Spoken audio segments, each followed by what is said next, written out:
Hi friends! I was scrolling through Facebook this morning and I came across a post from an old friend. It was a ranting post, full of strong language, politically charged, and very much in the vein of, I'm right, so don't even bother to argue with me. I do not engage in debate on Facebook, but I so wanted to reply with something like, good Lord, what an offensive way to share your thoughts. It's no wonder our country is so polarized. Chill out.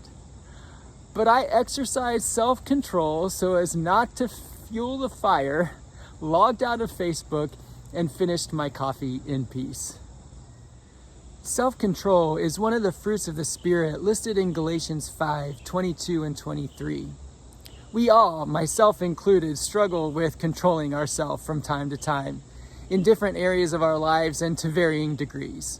Maybe it's eating too much, maybe it's controlling our temper, maybe it's gossiping about a neighbor or cheating on a test or living beyond our means.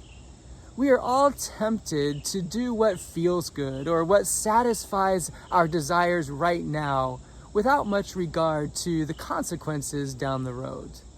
The problem is that when we fail to control our appetites, impulses, and desires, or when we are unwilling or unable to delay gratification, then we get stuck in our own self-centeredness. And that hinders us from moving forward in our discipleship and in our relationship with Jesus.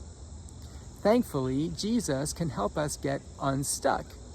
Jesus can give us the motivation and the power to overcome our selfish nature. With the love of Christ in our heart and the teachings of Christ in our mind and the example of Christ in our attitudes and the influence of Christ in our decisions, we can see a much larger picture than just this present moment. And so we are able to give up some things now because we trust that there is a greater good and a perfect future beyond this moment. I've always enjoyed riding a bicycle. I grew up in the country near Mount Sterling, and I spent my summers riding all over the place. It's pretty flat down there. But there's a slight decline just before our driveway, and it was always fun to build up speed and coast down the road and then turn into the driveway. Well, one day I must have had more energy than usual because I was going super fast. It was ecstatic. It seemed like an absurd self-punishment to give up this ecstasy by applying the brakes. And so I decided to simultaneously maintain my speed and negotiate the turn into the driveway. My ecstasy ended seconds later when I hit the gravel driveway, literally.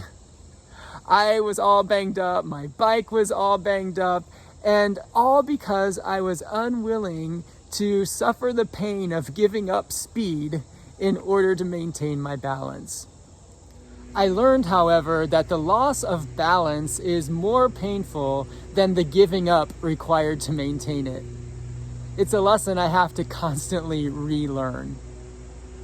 As we negotiate the curves and corners of our life, it's necessary to exercise enough self-control to give up parts of ourselves or parts of our lives, even though they might bring us great satisfaction and pleasure, in order to maintain our balance so that we can continue on the road of discipleship, keeping our focus on Jesus and on the values and priorities that we learn from his example and teaching.